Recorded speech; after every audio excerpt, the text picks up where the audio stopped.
Hey YouTube, it's Teenage Drillman. Hope you're all having a great day today. Today, I'm going to show you how to make a 100 subscriber cardboard YouTube play button.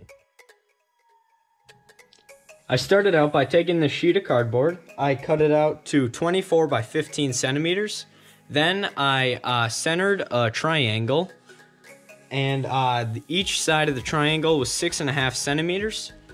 Then I'm going to take like a box cutter, and I will cut this triangle out and then round each corner. Once I cut this triangle out, I took 3 pieces of 1/2 centimeter cardboard and I glued it onto the edges. Then I glued this whole thing onto the hole where I cut out the triangle. Then I took some cardboard and wrapped the whole thing in cardboard. I took a little like background or wallpaper almost. I glued this thing onto it, and then I glued this little sign that says Teenage Drillman, congrats for surpassing 100 subscribers. For mounting this whole thing, I took a little 3M like sticker, it's right here, and I just glued it onto the back, and then it stuck onto the wall.